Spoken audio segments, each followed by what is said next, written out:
금기어가 됐었습니다. 자원개발은 그냥 얘기 자체를 꺼내기 어려운 분위기였었어요. 일단 이번 윤석열 정부에서 발표한 것 자체가 이 분야에 일하고 있는 전문가로서 어찌 보면 반가웠어요. 왜냐면 일본은 이제 성공을 결국에는 해서 이제 잘 하고 있는데 우리나라 윤석열 정부 같은 경우는 지금 만만치가 않아요. 우선 야당부터 설득을 해야 된다 이게 있는데 어떻게 이제 설득을 해야 될지. 네, 굉장히 어려운 질문이시고 저한테 이제 뾰족한 수가 있냐라고 하면 답변드리기 어렵습니다. 어려운 부분인데요. 저는 일단 이번 윤석열 정부에서 발표한 것 자체가 뭐 여러 가지 이야기들이 있지만 논쟁이 됐더라도 이 분야에 일하고 있는 전문가로서 어찌 보면 반가웠어요. 왜냐하면 우리가 지난 MB 정부 때 이제 자원개발의 여러 실패 사례들이 축적되다 보니 그때 이제 감사도 많이 이루어졌고요. 금기어가 됐었습니다. 자원개발은. 자원개발 자체를 기재부에 예를 들어 석유공사가 자원개발 해야 됩니다. 우리 시추해야 되고 하니까 예산 그러면 그냥 얘기 자체를 꺼내기 어려운 분위기였었어요. 그게 굉장히 오랜 시간 지금 지나온 거고 그런 시간을 거치면서 우리나라의 자원개발 생태계는 굉장히 많이 무너져 있다라고 보시면 됩니다. 민간 기업 같은 경우에 이제 뭐 일부 대기업들이 해외에서 계속 사업을 좀 영위하고 있는 기업들이 있지만 이제 그들은 원래 수요하기도 하니까 실제로 쓰기도 하고 하니까 계속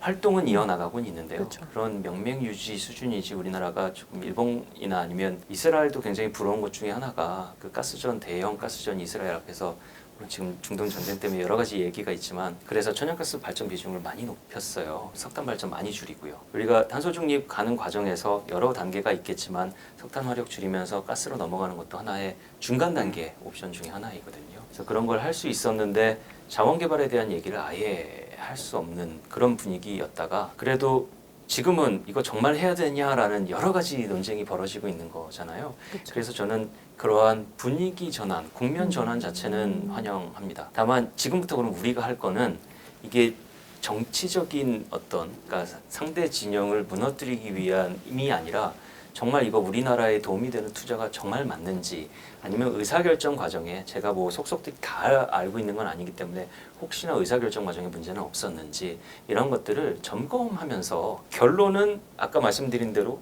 우리 시추해보자. 이 정도 확률이 나왔고 이 정도 나왔다는데 한번 시추를 해보자라는 걸 전제하에 그 과정이 맞았는지 아니면 의사결정 이 포인트가 맞았는지 이런 것들에 대한 점검이 좀 활발하게 이루어졌으면 좋겠어요. 근데 이게 또 모두 다 오픈하고 얘기를 할 수는 없습니다. 이게 적절한 지점 찾기가 어려운데요. 왜냐하면 자원에 대한 정보를 보통 우리가 안보라고 얘기하잖아요. 네. 그러니까 이게 각 나라들이 그 에너지 부서, 에너지 행정부에서도 다루지만 안보 부서에서도 다릅니다. 자원이 얼마나 어떻게 묻혀져 있고 그 땅속에 있는 지질학적 정보가 어떻고 요거는 국가의 어떤 정말 국가 안보와도 관련된 정보들인데다가 나중에 이걸 우리가 해외 기업의 참여를 좀 유인해보자라고 하면 해외 기업들한테 협상을 나서야 돼요. 우리가 이런 조건에 이제 광고가 있는데 당신들 얼마 투자할래요? 내지는 어떠한 조건으로 투자를 하겠습니까를 협상을 해야 되는데 우리 패 다 열어주고 그거를 본 상태에서 협상을 할 수는 없잖아요. 그래서 당연히 이거는 네. 보안 정보로서 관리는 해야 됩니다. 그래서 이게 뭐 모두 다 열어놓고 모두 다 그냥 볼 수 있는 상황에서 이야기할 수 있는 그런 조건은 아니지만 그럼에도 불구하고 뭐 충분히 점검할 수 있는 여러 체계들은 만들 수 있고요. 그게 뭐 예탈을 해야 되냐 이런 건 좀 별개의 문제긴 하지만 그래도 우리나라에서 지난 MB 정부 때 실패해가지고 여러 가지 사실 장치들은 만들어졌어요. 왜냐면 실패했으니까. 그래서 장치들을 만들어줬었는데 그거 지금 제대로 쓰지 못했습니다. 자원 개발을 안 해왔었으니까요.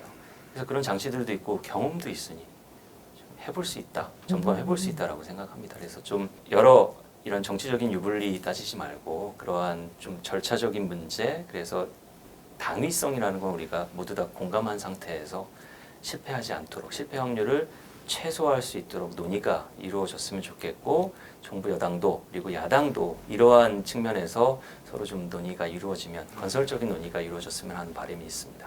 아까 말씀해 주셨던 대로 그 최소 5번 이제 시추를 한다고 했잖아요. 그럼 시추 한 번 하는데 만약 예를 들어가지고 이제 1년을 걸린다고 하면 총 프로젝트가 5년이 걸릴 수가 있는 거예요. 근데 이제 그 과정에서도 시추하는 과정에서도 아까 말씀하신 대로 안 될 수도 있고 실패할 수도 있고 또 잘 될 수가 있는데 교수님께서 이제 생각하시기에는 앞으로 시추에 대해서 제언할 게 있다면 어떤 게 있을까? 뭐 이렇게 시추를 해야 된다 뭐 그런 걸 좀 한 말씀 네, 부탁드리겠습니다. 5번이라는 의사결정 과정은 저도 확인은 못했는데요. 20%니까 5번은 아니었을 거라고 봅니다. 그게 그렇게 겹치지 않거든요. 이게 20%니까 5번 하면 그 중에 한 번 그렇진 않습니다. 지질학적 이 성공률이라는 개념이 그렇진 않아서요. 그래도 5번 정도는 해봐야지라고 판단 뭔가 의사결정 체계가 있었을 거고 그래서 5번을 결정을 했을 텐데 저는 5번을 한 번에 우리가 예를 들어 예상 5천 몇백억 받아서 쭉 한 번에 진행을 하자 이거는 적절한 체계는 아니라고 생각합니다.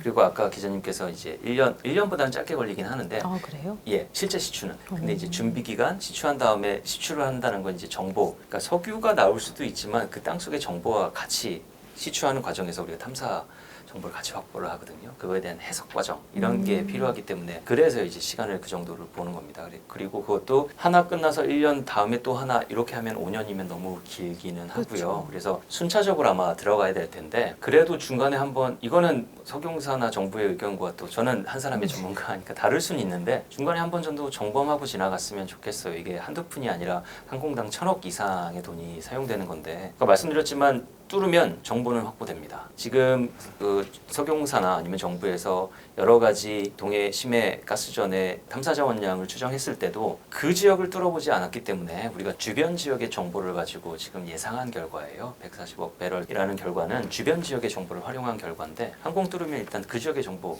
업데이트 할 수 있죠. 그래서 그거 가지고 점검하고 그래서 예를 들어 두공 순차적으로 뚫은 다음에 그 정보 가지고 실패를 하더라도 지질학적 우리 탐사 성공률이 크게 높아진다. 그러면 당연히 다음 세공 해봐야죠.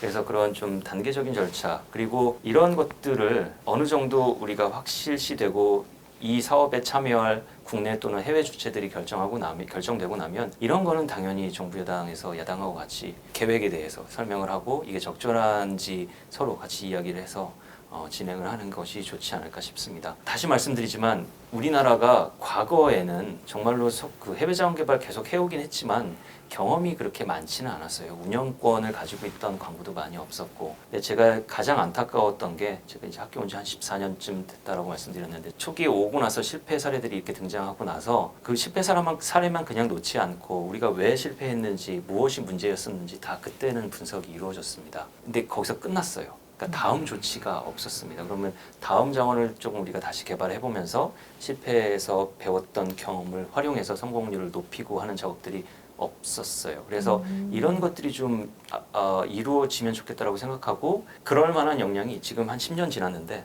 점점 없어질 거예요. 전문가들도 사라집니다. 은퇴하고 뭐 사라져요. 실제로 관심 안 두고 개발 안 하는데 누가 이 영역에 남아 있나요? 지금은 아직까지는 그런 판단을 할 만한 전문가들이 국내에 꽤 있다라고 저는 생각하고 있고 그래서 충분히 당연히 이제 우리 보안 서약 해야겠죠. 보안 서약 해가면서 석유공사에서도 내부적으로 잘 판단을 하시겠지만 국내에 활용할 수 있는 전문 집단들이 있으니 그런 것들을 활용해 가면서 이 시추 작업을 앞으로 계속 이어갔으면 하는 바람입니다. 그러면 성공률 또는 실패 확률을 낮출 수 있겠죠. 이 시추라는 게 이제 5공을 딱 설정을 했으면 거기를 순서대로 딱 하는 그런 과정이 아니라 한 공 시추를 하고 또 수정을 해나가고 이렇게 보완해 나가면서 네. 확인하는 과정이란 말씀이시군요. 네. 근데 항공 끝나고 하고 항공 끝나고 하고 하면 너무 시간이 길어지니까 그거를 예를 들어 2공을 먼저 할지 아니면 3공을 먼저 할지 근데 5개를 당연히 순차적으로 하나 둘 셋 넷 다섯을 예를 들어 3개월 간격으로 시작합시다. 그럼 결과는 이제 총 1년이 걸리더라도 12개월 더 하면 2년 안에 5공 시추는 할 수 있는 거죠. 그런 접근보다는 그래도 한 2공, 3공 정도 해보고 정보 업데이트를 하고 그 다음에 나머지 투자 또 결정하고 혹시 5공으로 모자랄 것 같다. 2공 뚫어봤는데 또는 3공 뚫어봤는데 그래도 막 그때 지질학적 우리 G코스라고 부르는 것이 30% 40% 나왔다. 실패를 했어도 그러면 그건 더 좀 해야 되는 겁니다. 그럼 5개 이상도 저는 뚫을 수 있다고 생각해요. 저는 그것보다도 조금 더 중요한 부분 중에 하나가 조금액이 2008년부터 2019년까지 10년이 넘는 기간 동안 연속으로 적자를 냈습니다. 근데 일본은 계속 투자를 해왔습니다. 자원개발률 40% 만족해서 잘했다. 그러면 다음 지원 이런 식으로 이제 의사결정이 이루어지다 보니까